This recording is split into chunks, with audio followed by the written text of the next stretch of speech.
Good afternoon. This is our weekly edition of Half Hour Huddle. I know this is not the face that you're expecting to see. Aaron Suttles, that typically hosts the show, our director of content, had a little bit of a snafu with his travel schedule. I don't know if he wants or does not want me to share this, but I'm going to share it anyway without his permission. He's going out to Las Vegas, so I'm sure he would appreciate any prayers for what he's going to get into in Las Vegas. Both hopefully, if he's going to be doing some playing some games, I know he would appreciate any prayers for his wallet and what he experiences out there. But one, we had the option. We could have punted on this week with Aaron not being here, but the show goes on. We want to be respectful of JC Latham, our guest today, and his schedule. He had carved out the time, so we wanted to make sure that we got JC on here to talk to him. Aaron typically starts out his half-hour huddle with a few housekeeping notes. I'm going to do the same. One, Yay Alabama, our referral program. We just launched a referral program a couple weeks ago. One, it's a good chance for you to share with your friends, family, people, neighbors, people that you go to work with, people that you go to church with. A chance for you to get them signed up, benefits for you that start with the very first referral. So you get a friend signed up, you get the option of a Yay Alabama hat or t-shirt, your choice. And then we have some additional benefits that go up beyond that for the 5th referral, 10th referral, and so on. So some really cool experiential things and also some autographs that you get to take advantage of. Next thing I want to mention is student membership. We now have a student membership option for all students that are on campus here at the University of Alabama, $5 a month or $50 annually. So a little bit of a price break for our students. You get a discount card with some good discounts for restaurants, retailers that are here close to the campus area. So a really nice benefit there for our students. Last thing I want to mention is our game day polos are now restocked. I know we had a really good response from our fans and members buying those up as soon as we launched them. We ran out of a lot of sizes, mediums, larges. We've got those back in stock now. So 7 different styles to choose from. Some really nice one. Aaron, we were talking about this the other day, that he and him just walking around the stadium last Saturday at the game got a lot of compliments on his Yay Alabama polos. So one thing that I do want to reiterate is that all proceeds from our merchandise and from our membership options go to support our student athletes. So it's really important that we grow not only our memberships, but also our merchandise items so that we can support student athletes a lot better. If I didn't mention it at the beginning, my name is Jay McPhillips, the Executive Director of Yay Alabama, filling in for Aaron Suttles if you're just now joining. So I apologize. This is not my full-time job. I'm not going to be trying to jump in and do this for Aaron very often. So I'm going to let him take over next time he's in. So next thing we want to do is get JC here so we can get him back to his normal day. So let's bring in JC. Good, y'all. How y'all doing? Awesome, JC. First of all, we know that y'all, especially on a practice week or game week, practice between practice, class, workouts, everything that you do. We know your time's limited on a game week. So one, we appreciate you joining us. And I know Coach Saban has a 24-hour rule, whether it's good or bad. It's a 24-hour rule. I do want to take a quick second to kind of go back because fans, that seems to stick around a little bit longer. But just kind of walk us through, last week's game and kind of just give us a 30-second, review of in your eyes of last week's game versus Texas. I think we were just a little bit too undisciplined. I think we didn't sustain all the way to the end. And, at the end of the day, they did what they had to do and they won the game. So hats off to them. And, win or lose or draw, 24-hour rule. Get ready for the next game, 24 hours after the previous game ended. So. Since a lot of fans don't get to see it, I kind of want to ask you just on your personal, because one, at Alabama, this doesn't happen very often. A regular season loss, a home loss to a non-conference opponent does not happen very often. What the way that you process things after a loss, I think this is really good insight for the fans. How do you handle that? Is it from straight out of the gate? Is it frustration? Is it anger? Is it disappointment? How do you process that? And then also, how do you kind of transition to tuck that away? Got to focus on the future. Um, I mean, it's a mixed emotion. I've lost 4 times, I think, since I've been at Bama. Once in the Natty, and then 4 regular season losses, and just step by step, it just kind of they're all different. I think I've lost. I know I lost Texas A&M my freshman year. We lost to Georgia in the Natty. Um, I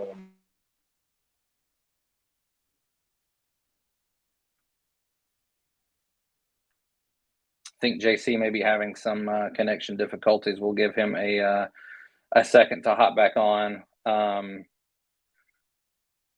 One, if you're just joining us, this is Half Hour Huddle, a weekly, standard weekly show that we've done, interviewing and showcasing our student athletes, getting a chance to know them a little bit more in their personal lives. And we've actually launched a 12:30 episode. We've been very gracious to be able to get the time of some of our football players during the week, which is I'm going to call it like unprecedented access, something that our student athletes have never, and especially our football guys during the week, giving a look at how the season's going, how the week's going from a practice side of things. And so we've got JC that's joining us here. I guess your connection's back on. So fill us back in on. You were talking to us about some of the few losses that you've experienced in your career. One, I know it's nothing that you want to ever get accustomed to or get used to feeling, but kind of tell us how you personally process that. And I mean, are you one question that I thought of when your connection was broken up is it something where you're just like chomping at the bit to get back on the practice field or get back on the field in competition to kind of put the loss away? Yeah, that's definitely the major point that I've learned. Even when I was little, when I was playing little league, I wouldn't really ever lose, and my losses would mainly come from like the championship game when you're faced up against an opponent who should be there. And one thing that our coach acknowledged us, even being young, was that the ability to like lose is and take a loss should be seen as like an opportunity to get better. Because like if you're beating everybody, and unless it's something glaring, like when you win, especially in blowouts, you don't really know what you need to get better at. You don't really know like your flaws, or unless it's like I said, it's glaring that you need to do something better. But losing kind of opens your eyes. Okay, we did bad here, we did bad there. So yeah, just take it as an opportunity to get better. And after the Texas A&M game, Tennessee and LSU, all those losses came on literally like the last play of the game. Like it wasn't like Georgia, they won, and we had the pick six. They took it back to Creel, I'm pretty sure, and I think they won by like 10 points or something, 7 points, and that wasn't like a last play thing. I mean, my emotions for that game are still mixed with JMO getting hurt, but um, yeah, the other four games outside of this previous Texas one were all lost on last play games. So that showed discipline and putting ourselves in a position to where we needed one play to win or lose the game. And that's that mindset of okay, like if it's one play away from success, as great as that is, if you do make that play, you never want to be in that close of a gray area to win or lose. And that shows that. And then losing how we lost to Texas A&M just shows in everywhere what we need to do better and what we need to build upon.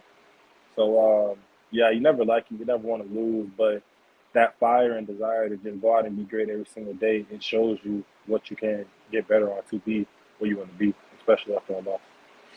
Yeah, definitely always something that we can always learn from, and you as players and people just in general. There's always something to be learned from failure, which I think is a big part of what Coach Saban's message has been this week.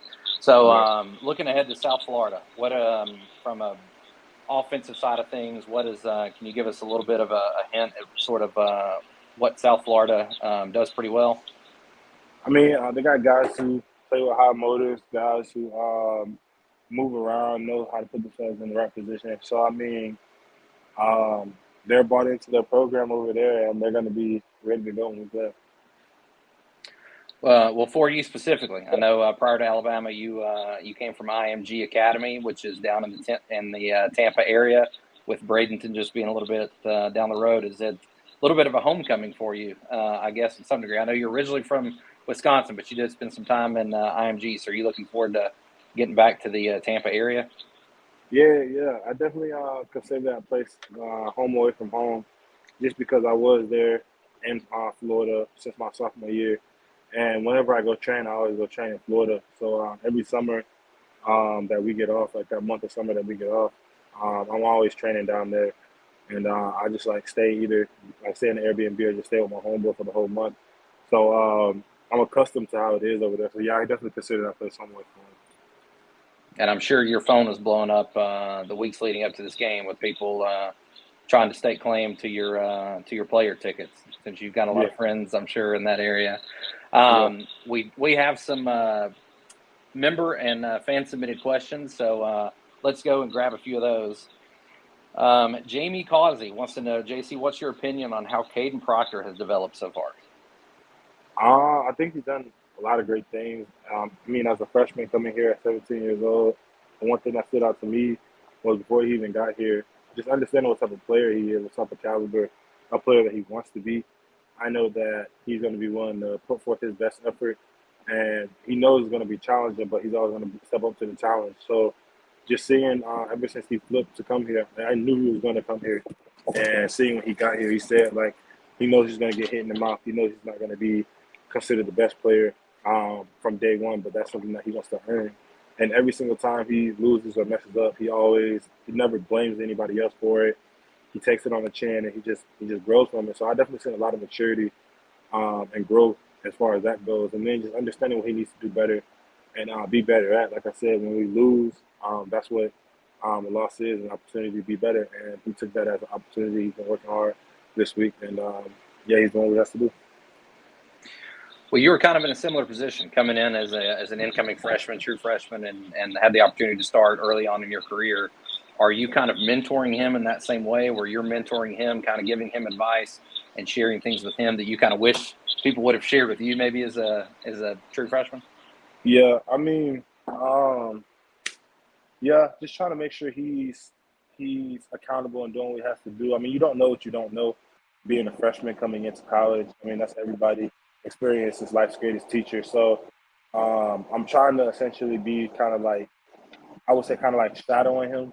Like I'll let him do his own thing so he can find out for himself what he has to do and what like he shouldn't do. And I mean, you can't just babysit somebody through their process their whole life. They have to eventually learn how to do it on their own. But if I ever truly see him struggling, I'll like make sure he's okay and all that stuff. But like as far as because it's always phases here when you get to Alabama. That first phase is the off season workout, and then off season conditioning, then spring ball, then summer workout, and 7-on-7, then fall camp, now the season. And I just try to let him know each phase on what's big and what's the goal you want to get out of it so he knows. And it's not like he's 2.5 weeks in and he realizes it. Like he knows going in. And then as far as the season goes, like I let him know, like, hey, I understand. And I'm not saying he does this, but I understand, like, coming from high school, you're already the best player in the country, but like you're here now, you got to reclaim that right. So like, if you want to be the best, essentially the only next level is to train like a pro. And if you want to do that, you got to start handling on and off the field activities as such. And he's doing a great job at that. So just making sure like I'm there for him whenever he needs me and just kind of guiding him through this process while I can before I leave. Very much like a brother relationship, big brother, younger brother. You kind of want to, let them make their own mistakes to some degree and let them figure some things out on their own. But it's good that they've got you to lean on for some of that guidance. Let's grab another question real quick. How do you bond with the other guys on the line to help build a strong, cohesive unit as the season goes on?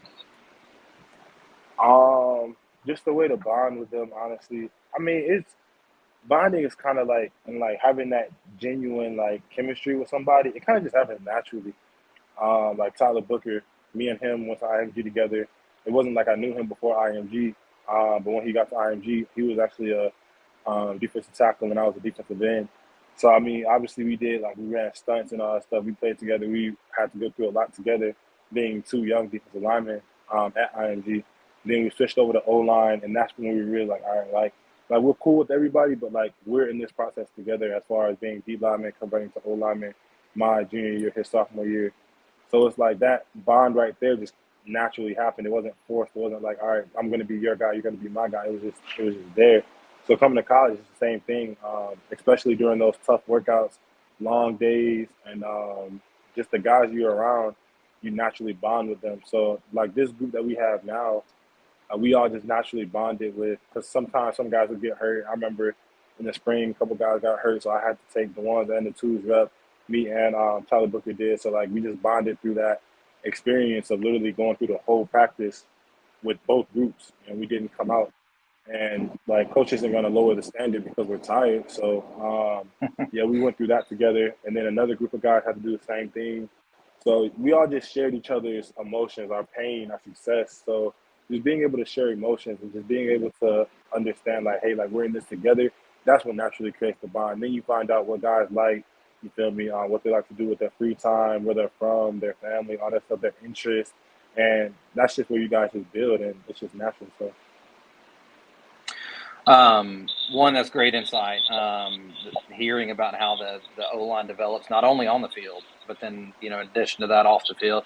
I want to kind of switch to another question that's a little bit more of a fun question. It looks like you're sitting outside the dining hall. Is that right? Yeah. Yes, sir. All right.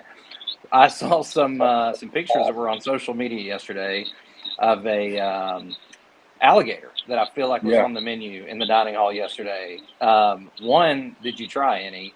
And then two, give us a little bit of the story behind how that came to be and what the players' reactions were to that. So, how that came to be, I mean, honestly, it's not just specific to this team. It's really just like any team in general. So, like when we play Arkansas, we'll have like a pig out there. Florida, we played them a couple years ago. Again, another alligator. So it's like it's just showing that like that no mercy mentality that you want to have with a team. You don't want to spare them at all. And I mean, that's their mascot. You feel me? We put them on there, we mess them up, and we do what we gotta do. But yeah, it's definitely adding a little humor to lighten the situation up. Especially after a tough loss last week, knowing that that's not us and that's not our standard, and kind of like the alligator on the table just being chopped up. It's like that's who we are. So just kind of like a reminder of that. So. Well, Amy Bragg gets a lot of credit, and rightfully so. Yeah. But even she's trying to get you in the right mindset on the week of the game. I love that. You talked about this earlier. With the movement of Booker from left guard to right guard. Talk about Mike Wolford, Coach Wolford as the offensive line coach. Talk to a little bit about what he's like to play for, and about if you have any good Coach Wolford stories. First, just talking about what's like Cliff. It's a blessing, honestly. I remember coming out of high school, and like I said before, me and Book, we switched over from D-line to O-line, and the coach that I had at the time, he was a really transparent, a real people's person, so he made the process a lot easier. I don't know where I would be without a guy like him, because sometimes coaches are all about doing their job, and even though they do care about the player, like it's evident when a coach genuinely cares about people outside of the people that benefit him. And he was one of those guys who just cared about people in general, no matter what you brought to the table or not, and always giving second chances. So he told me when I come to college, it's a business. Yeah, some coaches are going to care about you, but at the end of the day, they got a family to feed, they got a job to do, and they got a job to get done, and they don't got a lot of time to do it. So it's no time to play around and all that other stuff. So when Coach Wolf got here, I was fortunate enough that he was a people's person. He does care about you as a person outside of football. I mean, some people think that you get like superstar treatment when, you feel me, you're in the position that I'm in, but he's been treating me like this since he met me when I wasn't a starter. Any freshman who comes up to him and genuinely has a question, he does the same thing with them. He'll always help them out, whether or not they're playing good or bad or however it is. It doesn't matter. So just playing for him is honestly a blessing, because, like I said, he does care about the people. And, yeah, he's just so intricate in the details that he brings to the table. Every little thing. He's always looking to talk to people like Miss Amy Miss Rainey about what we need to eat to be better, what carbs, proteins, all that stuff. Looking for ways on the field to increase better movement, to become faster, stronger.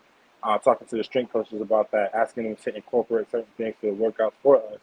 So he's not just a coach that's just gonna line you up on the line and just work you straight into the ground. Like he genuinely cares about you. And then as far as school goes, and just a person in general, just the connections that you build and making sure you're handling yourself. So he's a great person to be coached by.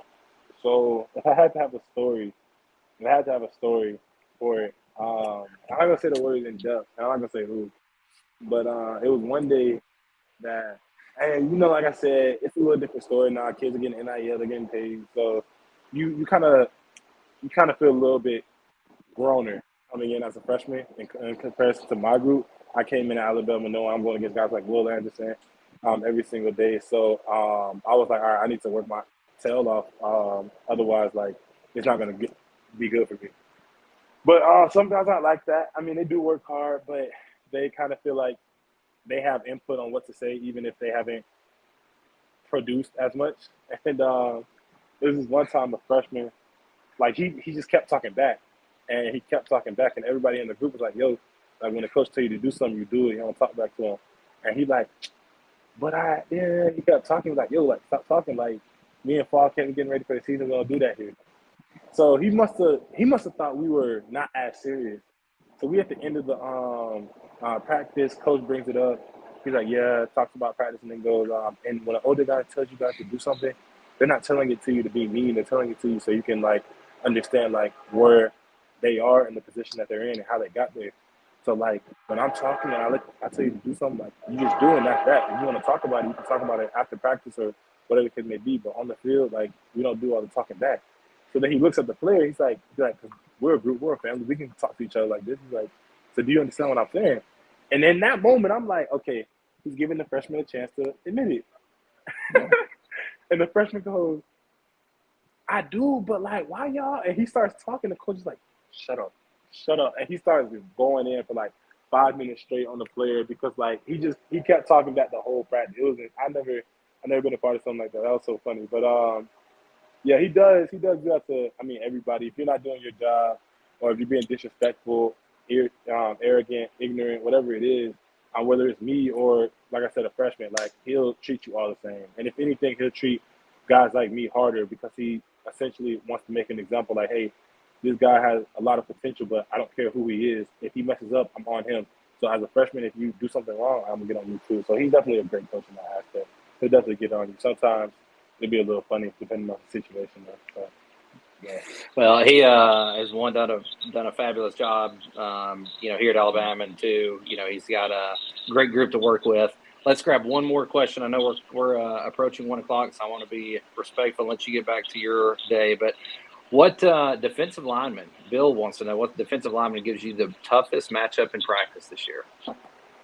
Ooh, I mean that's a tough question. I mean, 'cause we got a great D line, and I mean they all just bring something different to the table. It's not just like O line. It's not just about hitting someone direct. Like, it's not like I'm lining up in front of somebody just to hit him. Like sometimes I got to go like he might be lined up a couple gaps over, and I got to go get him, or I have to pull in space and go get him, whatever it might be. So I mean, each guy does something different. I think probably Tim Smith does a really good job at handling double teams, staying low, and just being ready to handle the point of attack. I think Justin does a great job at Justin and Jamarian Latham does a great job at just when they see contact, knowing like, all right, like this is the point of contact for the play. If it's a pulling guard or a pulling tackle, and just knowing how to close the gap. So pulling on those guys are pretty hard. It's not easy by no means. And then you got guys like Tim Keenan, Jaheim Otis, even Anquin Barnes, and it's another one I can't think of his name, but guys like that who are just so like amped up every single play and they're ready to go. So just going against guys like that every single day on a consistent basis is what makes Alabama Alabama. They just do a Jordan Renard, that was his name, but they all just do a great job of just making sure you're on your P's and Q's, and they're always going to give you the best look that they can. And yeah, so I can't really single out one guy in specific that is kind of above the rest as far as a on a day-to-day basis. It's all different situations. Now, is there an informal Latham versus Latham scoreboard that y'all keep up with Yeah, on who wins I mean it's in the not. practice matchups? Nah, it's not even like that. But coaches definitely call out Latham on Latham when it's pass pro 1-on-1. Whenever I'm going against him, it's always great competition. He's a great player. Yeah.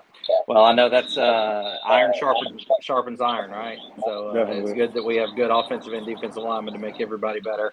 One, I appreciate you doing this and carving out the time. I want you to get back to your day. Great luck the rest of this week and this weekend. Y'all go take out some of that aggression from losing last week on South Florida. Yes, sir. Sounds good. Thank you for having me. All right. Appreciate it, JC. JC Latham joining us midweek. One of the treats that we have with doing the half-hour huddle, doing our midweek. You know, we typically do it Thursdays at 6:00. We've now had the very generous time carved out by the football guys to give us their middays on Wednesday for the 12:30 edition of half-hour huddle. A couple of things I want to stress from the beginning. One, we appreciate everyone's support for Yay Alabama. If you're not a member, we need you to sign up. We need your membership. We've got a new referral program. So if you already know someone who is a member and you want to give that member credit for the referral, make sure you notify them. We've got a spot where you put in the referrer's name so that they get proper credit for it. Students, we have a new student membership, $5 a month, $50 annually.